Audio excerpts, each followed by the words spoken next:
자, 우리 말씀의 제목을 한번 읽어봅시다. 시작. 해골이라 하는 것이다. 우리 학생들 많아서 앞으로 자리가 모자라겠다. 학생이 몇 명이고? 12명이네. 13, 14명. 네, 학생이면 14명이네. 야. 다음 주 한 명씩 더 데려오세요. 자, 우리 말씀의 제목 방금 읽어봤는데 다시 한번 읽어봅시다. 시작. 해골이라는 것. 해골이라는 것은 이제 사람의 두개골, 뼈를 얘기하죠. 해골이라는 것은 절망, 죽음을 얘기합니다. 그래서 죽음이다. 죽음이라는 곳에 누가 갔느냐? 생명 대신 그리스도께서 가셨다. 그래서 죽음은 누가 맛보시고 그리스도께서 맛보시고 우리에게는 해골과 같은 우리에게는 생명을 주셨다는 거예요. 그래서 해골이라는 의미가 그렇습니다. 골고다, 이게 해골이 십자가의 그 갈보리 언덕이 그 해골이 죽음의 곳이고 죽을 수밖에 없는 곳인데 그것에 그리스도가 가셔서 생명을 주시고 자신은 죽으시고 그 죽음을 가져가심으로 우리에게 생명을 공급해 주셨다라는 의미입니다. 그래서 그리스도에게 소망이 있는 줄 알고 깨달아 알게 되기를 주의 이름으로 축복합니다. 여러분, 말씀을 들으면요, 자기가 뭘 바꿀지를 생각해야 되는 겁니다. 말씀 아무리 들어도 바뀌지 않는 사람들이 있습니다. 아, 말씀이 그렇구나, 아멘 아멘 하는데 안 바뀐 사람이 있습니다. 그 사람도 대단한 사람이에요. 그래서 처음에 우리 교회 와서 지금까지 있는데 하나도 안 바뀐 사람들이 있습니다. 안 바뀐 사람들이 있어요. 개척할 때부터 있었는데도 안 바뀐 사람이 있고 중간에 왔는데도 안 바뀌는 사람도 있습니다. 그게 대단한 거예요. 그 사람들 대단한 겁니다. 존경심이 느껴집니다. 어떻게 그렇게 안 변할 수 있냐? 말씀을 안 들어서 안 변하느냐? 기도를 안 해서 안 변하느냐? 자기 생각이 여전히 있으니까 안 바뀌는 겁니다. 하나님 말씀은요, 우리의 생각 가운데 오셔서 하나님 말씀으로 하나님이 주인 되기 원하지 우리의 생각으로 하나님 말씀을 판단하기 원하는 게 아니에요. 그러니까 자꾸 하나님 말씀 판단합니다. 이 말씀 들을 말씀이다, 들었지 않을 말씀이다. 이 말씀도 살 필요 있다, 살 필요가 없다. 자기가 판단합니다. 그럼 자기가 하나님이죠. 왜 여기 와서 듣습니까? 판단하지 말고 말씀대로 받아야 합니다. 말씀을 듣고 그 말씀에 순종해야 합니다. 22절 본문의 말씀에 빌라도가 세 번째 말하되 이 사람이 무슨 악한 일을 하였느냐 했습니다. 무슨 악한 일을 하였느냐? 그 죽일 죄를 찾지 못하였나니 때려서 놓으리라 한대 했습니다. 말씀을 띄워줘야지. 오늘 바쁘네. 때려서 놓으리라. 누구를 때려 놓느냐? 예수님을 때려서 놓겠다. 3번이나 말했는데도 백성들이 듣지 않고 예수를 무조건 십자가에 못 박아라는 겁니다. 그러니까 여기에 우리의 모습이 있습니다. 끝까지 안 듣는 겁니다. 끝까지 안 듣고 누구를 죽이려 하느냐? 예수님을 죽이려 합니다. 우리가 하나님의 말씀을 듣지 않고 자기 생각대로 계속하면요, 결국 하나님의 말씀을 죽이는 것이고 하나님의 말씀은 그리스도니까 우리가 그리스도를 배반하는 겁니다. 우리가 하나님의 말씀을 듣고 그 말씀 아멘 했다면 그 말씀으로 내 삶을 바꾸어 가야 되는 겁니다. 23절에 저희가 큰 소리로 재촉하여 십자가에 못 박기를 구하니 저희의 소리가 이긴지라 했습니다. 누가 이겼느냐? 그들의 소리가 이겼다. 누가 이겨야 됩니까? 예수님이 이겨야 되죠. 예수의 생명이 이겨야 되고 예수의 십자가의 그 은혜가 이겨야 하는데 연실 권사님 누가 이겼다고요? 예수님이 이겨야 되는데 우리가 이겼어요. 그들의 소리가 이겼다. 예수님의 십자가에 예수님이 이겨야 되는데 그들의 소리가 이겼다. 예수님이 십자가에 죽으셨지만 그 죽은 것이 결국 승리하는 것이다. 우리의 소리가 이기는 게 아니라 그리스도께서 이기셔야 한다는 거예요. 24절에 이에 빌라도가 저희의 구하는 대로 하기를 언도하고 25절에 저희의 구하는 자 곧 밀란과 살인이 나에 옥에 갇힌 자를 놓고 예수를 넘겨주어 저희 뜻대로 하게 하니라. 그들이 누구를 요구했냐? 살인자를 요구하고 예수님을 십자가에 못 박으라 했습니다. 살인자를 살려달라. 그러니까 죽이는 자를 살려주고 살리는 자를 죽이게 내어주는 겁니다. 이게 누구의 습관이냐? 우리의 습관입니다. 우리는 우리가 옳다는 걸 자꾸 하면서 그게 옳은 줄 착각하는 게 뭐냐? 살리는 자를 죽이고요, 죽이는 자를 살리는 겁니다. 내 안에 죽이는 생각들, 내 안에 잘못되어 있는 생각들을 죽이지 못하면요, 결국 그 생각들이 나를 죽이고 내가 살려야 될 주의 말씀은 우리 안에서 죽는다는 거예요. 날마다 와서 하나님의 말씀을 듣습니다. 그 말씀이 생명으로 우리 안에 와서 역사합니다. 지난주도 똑같이 제가 말씀했습니다. 여러분 기억을 못할 거지만 또 얘기합니다. 하나님 말씀이 생명의 씨앗으로 우리 안에 왔습니다. 그러면 그 생명의 말씀이 우리 안에 왔으면 우리 안에 이미 꽃피고 열매 맺고 하나님의 역사들이 나타나야 되는데 왜 여전히 있느냐? 그 밭이 굳어 있으니까요. 밭이 굳어 있으니까요. 밭이 돌짝밭이니까요. 하나님 말씀이 문제가 있는 게 아니라니까요. 꼭 문제가 생기면 목사님 말씀이 문제 있는 거 아니냐, 교회가 문제 있는 거 아니냐, 하나님 말씀이 문제 있는 거 아니냐. 우리 밭이 문제라니까. 우리 밭이. 늘 예배 시간만 되면 조는 사람들이 목사님 무슨 말 하더라, 뭐 왜 그렇게 말하냐, 그런 얘기 합니다. 왜 좁니까?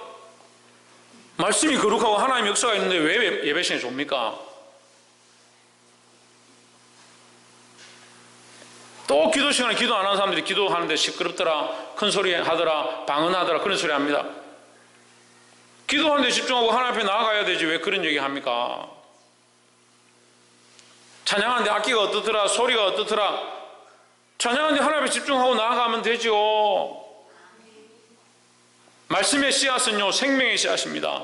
그 말씀이 들어가서 그 생명을 살리는 겁니다. 우리가 밭을 잘 준비해야 되는 겁니다. 밭이 잘못돼가지고 말씀을 제대로 듣지 않으면 그 말씀이 가시밭이든 돌짝밭이든 길가에 떨어지는 겁니다. 하나님 주신 이 능력과 이 생명이 살아날 수 있는, 은혜로 역사할 수 있는 일들이 저와 여러분 안에 있기를 주의 이름으로 축복합니다. 26절에 저희가 예수를 끌고 갈 때 시몬이라는 구레네 사람이 시골로서 오는 것을 잡아 그에게 십자가를 지워 예수를 쫓게 하더라 하십니다. 시몬이라는 이 흑인으로 보이는데 이 연약한 사람이 지나가다가 잡혔습니다. 잡혀서 십자가를 지고 갔습니다. 이것 또한 은혜입니다. 어쨌든 억지로라도 십자가를 지고 가는 게 은혜다. 여러분, 제가 청소년들, 학생들 이렇게 가르쳐 보면요, 억지로 교회 오게 한다고 불평하는 사람들이 있습니다. 그렇게라도 와서 예수님 말씀 듣고 하나님 만날 수 있으면 그게 은혜다라는 거죠.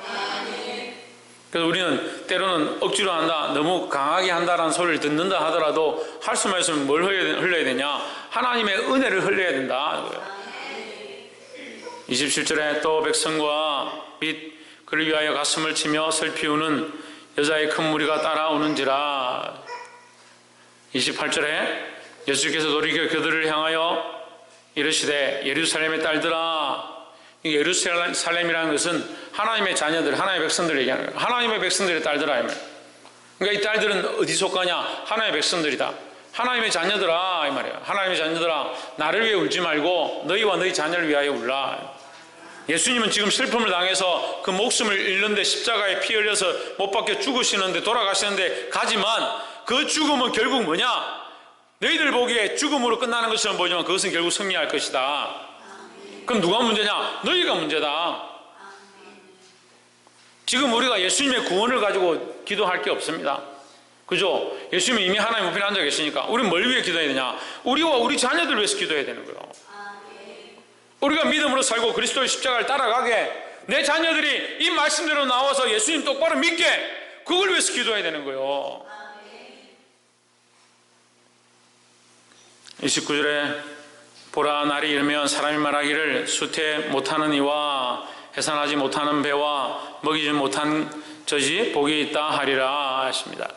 이것은 그 임박한 진노, 예수님 십자가에 못 박이시고 그 못 박이심으로 인한 이 책망을 예루살렘이 당합니다.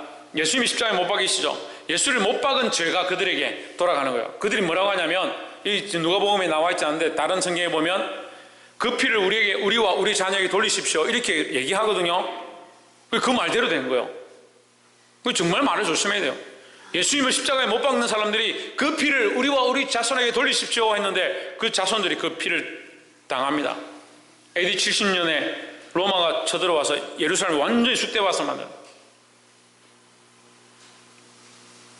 전쟁이 나고요, 비참한 일이 생기고요, 적군들이 쳐들어오면요, 아이를 가진 사람, 잉태한 사람, 이런 사람들이 더 비참한 거예요. 아이가 없고 홀몸이고 젊고 몸이 빠르면 재빠르면 도망갈 수나 있죠. 어떻게 합니까? 30절에 그때 사람들이 산들을 대하여 우리 위에 무너지라 하며 작은 산들을 대하여 우리를 덮으라 하리라.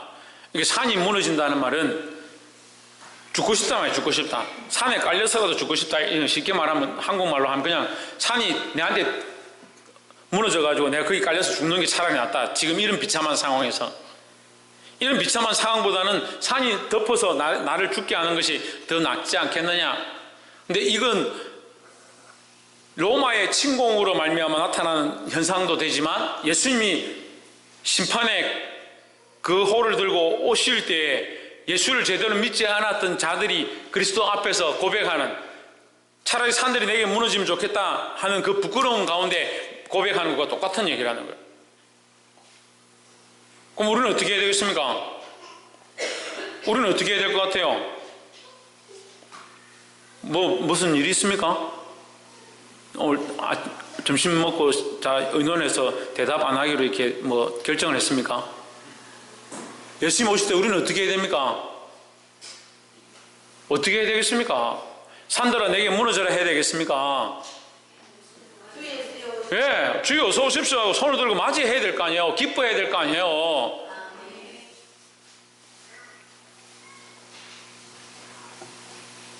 그 믿음이 없으면 어떻게 합니까? 주님 오실 때 우리에게 믿음을 보겠느냐 하십니다. 옆에서 한번 보시죠. 주님이 다시 오실 때 우리에게 믿음을 찾으실 것입니다. 뭘 찾겠습니까? 믿음을 찾습니다.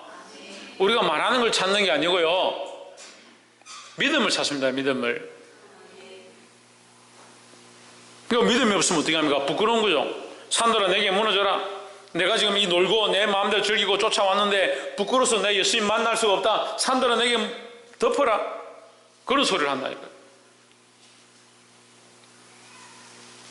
믿음으로 주를 맞이하시길 바랍니다.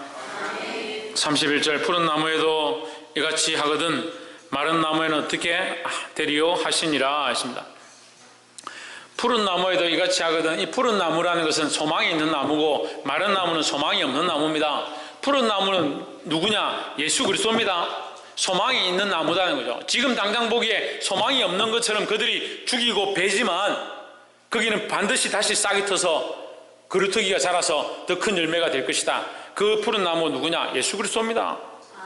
거기는 여전히 소망이 있다는 거예요. 푸른 나무는요, 그루터기를 잘라도요 살아납니다. 가지를 잘라내도 소망이 있고 다시 자라나는 거예요. 근데 마른 나무는요, 자라거나 자라지 않거나 소망이 없어요. 그러니까 너희가 그리스도를 십자가에 못 박아도 생명은 끝나지 않는다. 오히려 더 큰 생명으로 더 많은 사람들에게 생명을 나눠줄 것이다 하는 거죠.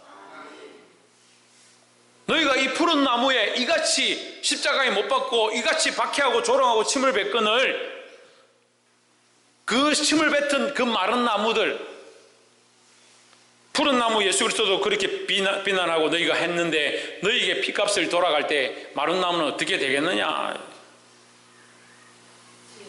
예수님의 십자가의 고난과 그 죽으심이 얼마나 비참하고 끔찍한데 이 마른 나무들은 어떻게 되겠느냐? 그 얘기를 하는 거예요. 정신을 차리시고, 그럼 우리는 어떻게 해야 되겠습니까? 정신을 차려야 되죠. 그래. 어떻게 해야 되겠습니까? 여기 있잖아요. 어떻게 해야 되겠습니까? 앞에는 손을 들고 맞이하고, 여기는 어떻게 해야 됩니까? 푸른 나무에 붙어 있어야 됩니까? 마른 나무에 붙어 있어야 됩니까? 예, 푸른 나무에 붙어 있으면 되죠. 푸른 나무 대신 그리스도에게 붙어야 된다는 거예요. 마른 나무에 삶을 살면 안 된다는 거예요. 거기는 소망이 없습니다. 죽었습니다.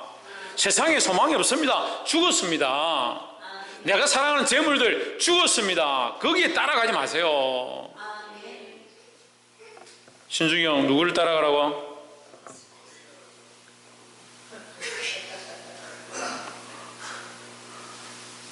지대현 누굴 따라가라고?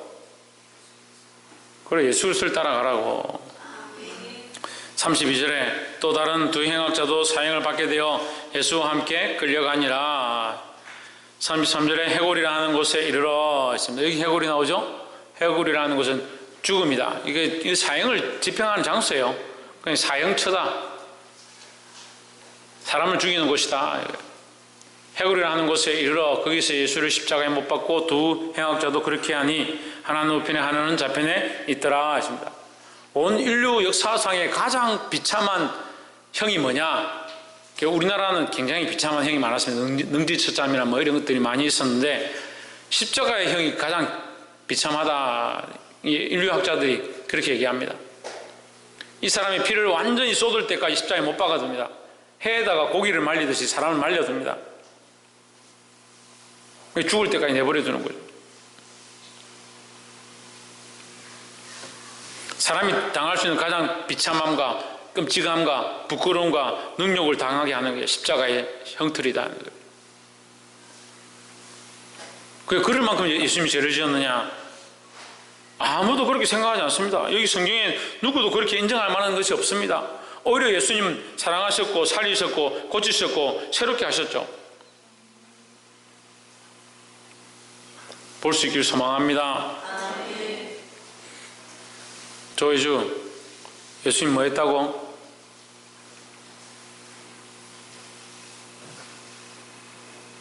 자니, 예수님 뭐 했다고? 동인이, 예수님 뭐 했다고? 동원이, 예수님 뭐 했다고? 우석이, 예수님 뭐 했다고? 그렇지. 예수님 살리는 일을 했다. 죽을 만한 일을 하지 않았다. 죽이는 일도 하지 않았을 뿐더러 죽을 만한 일을 하지 않았는데 지금 예수님 죽음의 자리에 왔다는 거죠. 34절에 이 예수께서 이르시되 아버지여 저희를 사하여 주옵소서. 여기에 예수님의 방향이 있습니다. 예수님의 방향은 뭐냐? 내가 살리는 일들을 했지만 너희가 나를 죽인다 하더라도 나는 여전히 뭘 하느냐? 너희를 살리는 일에 힘쓰겠다라는 겁니다. 그래서 아버지에게 하나님께 뭘 구합니까? 저들을 사해 주십시오. 저들을 살려 주십시오 하는 거예요. 우리는 항상 무슨 기도를 해야 됩니까? 원수에게라도 주여 저들을 용서해 주십시오. 따라합시다. 원수에게라도 저들을 용서해 주십시오. 죽을 수밖에 없는 사람이라도 주여 저들을 살려 주십시오. 그렇게 기도하는 자들이 되어야 합니다. 기도할 게 없는 사람도 있어요. 기도할 게 왜 없냐? 원수가 많아가지고. 근데 반대로 기도할 게 많은 사람이 있습니다. 원수가 많았어요. 원수들을 위해서 다 기도하면 그들을 용서하고 사랑할 수밖에 없고요. 그 마음을 더 품을 수 있도록 하나님께 구하게 되는데 이게 원수를 미워하는 사람들은요. 기도할 게 없어요. 다 원수니까. 엄마도 원수고 아버지도 원수고 친구도 원수고 다 니네한테 이렇게 했지. 내 힘들 때 이랬지. 네 속삭이었지. 다 끊어내고 기도할 게 없어요. 이 그리스도의 마음을 가져서 자기를 십자가에 못 박고 자기를 죽이는 자 또한 주여 저들을 사하여 주옵소서 했던 것처럼 이런 기도가 우리 안에 회복되기를 주의 이름으로 축원합니다. 자기들이 하는 것을 알지 못함이니이다 하시더라. 그들이 그의 옷을 나눠 제비를 뽑을세. 뭘 제비를 뽑았냐? 예수님의 옷을 나눠서 제비를 뽑았다. 그럼 예수님은 벌거벗은 거죠? 예수님 옷을 벗겨서 그걸 제비 뽑아서 나눠서 자기들이 가져가려고 하는 거예요. 가져가는 건 자기들 마음인데 이 모습은 또한 예수님이 모든 것을 나눠주는 모습이다 하는 거예요. 예수님이 가진 모든 것이 나눠지고 빼앗김을 당했다는 거예요. 우리를 위하여 내어주셨다라는 겁니다. 자기가 입고 가신 게 아니니까 자기를 위해서 입은 게 아니죠. 우리는 다 양 같아서 각기 제 길로 갔지만 각기 자기의 좋은 대로 행했지만 주님은 우리 위해서 모든 것을 나눠주셨다는 거예요. 뭘 본받아야겠습니까? 각기 자기 길로 가야겠습니까? 예수님처럼 나눠주고 사랑하는 데 힘써야 됩니다. 35절에 백성은 서서 구경하며 가난들도 비웃어 이르되 저가 남을 구원하였으니 만일 하나님의 택하신 자 그리스도여든 자기도 구원할지어다 하고 있습니다. 우리의 우리의 구원의 목적은요, 자신에게 있는 게 아닙니다. 이게 그리스도의 모양인데요, 그리스도는 이미 하나님 우편에 앉아 계실 것들을 아시기 때문에 그 영광을 받을 줄 알기 때문에 뭘 취하느냐? 고난의 자리를 취하는 겁니다. 고난의 잔을 취하는 겁니다. 자신도 구원할지어다 하지만 이 자기를 구원하는 일은 자기가 할 필요가 없는 거죠. 그것은 뭘 합니까? 희생의 일을 하는 겁니다. 우리도 주를 위하여 희생하고 다른 영혼을 위해서 희생할 준비를 해야 되는 거예요. 이미 우리는 그리스도를 믿음으로 구원을 얻었다는 거죠. 지금 예수 믿고 기도하고 구원의 확신을 가진 사람들이 날마다 기도하면서 구원을 받아야 되는데 구원받아야 되는데 구원해 주십시오 이렇게 하고 있다면 이건 이미 믿음이 없는 거예요.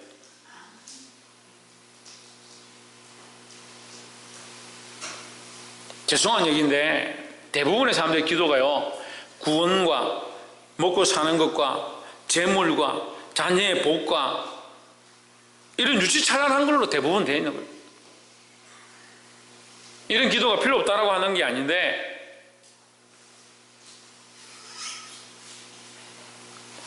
구원의 일에 관심이 있다면 내가 무엇을 입고 무엇을 마시고 어떻게 될 건지보다 다른 영혼을 어떻게 살리고 그들을 어떻게 구원할지에 대해서 하나님 앞에 엎드려야 된다는 거예요. 그래서 교회는 항상 중보기도자들이 넘쳐야 하고 교회에 와서 늘 생명들과 영혼들을 위해서 기도하는 자리가 비지 말아야 된다는 겁니다. 36절에 군병들도 희롱하면서 나와 신포도주를 주며 이르되 내가 만일 유대인의 왕이거든 내가 너를 구원하라 하더라 하십니다. 누가? 예수님 보고 자기를 구원하라 하는 거예요. 예수님 보고 자기 자신을 구원하라 하는 겁니다. 예수님은 자기를 구원할 필요가 없어요. 왜요? 우리를 살리기 위해서 지금 십자가에 달리셨으니까 우리도 지금 우리를 구원할 필요가 없어요. 여러분 신앙생활 똑바로 하셔야 돼요. 내가 지금 나를 구원할 수 있다? 없습니다. 자기가 자기를 구원할 수 있는 사람 교회를 뭐하러 옵니까? 하나님 말씀 뭐하러 듣습니까? 자기 스스로 구원하면 되죠. 우리가 우리를 구원할 수 없습니다. 길은 오직 예수 그리스도의 십자가밖에 없습니다. 너 뒤에가 세운다. 우리를 구원할 분은 예수 그리스도밖에 없습니다. 하나님 은혜로 우리가 구원을 받았잖아요. 우리가 하나님 은혜로 구원을 받았잖아요. 자기 스스로 구원을 받았어요?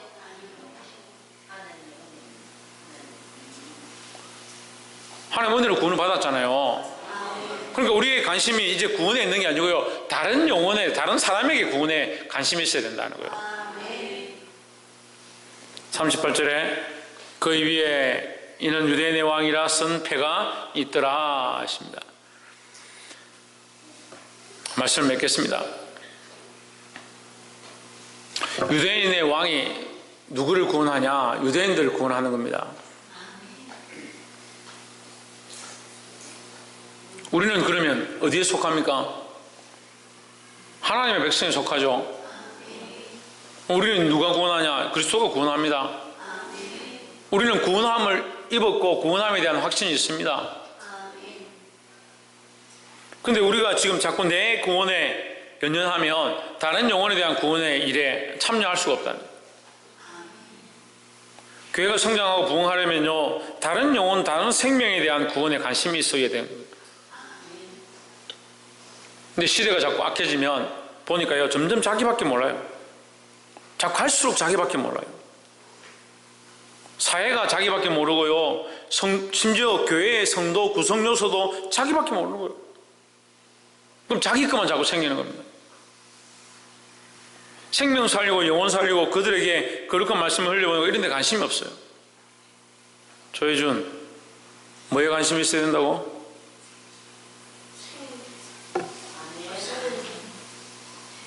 니한테 물었네 내가. 이효원, 뭐에 관심이 있어야 된다고? 응. 언니는 어디 갔노? 옆에서 한번 봅시다. 생명 살리는데 관심을 가집시다. 생명 살리는데, 영혼 살리는데, 어린 영혼들을 주님 앞으로 인끄는데 관심 가지고, 이미 우리가 하나님 은혜로 구원을 얻었으니까 이 소망을 붙잡고 흔들리지 않고 나아가기를 주의 이름으로 축원합니다. 기도하겠습니다.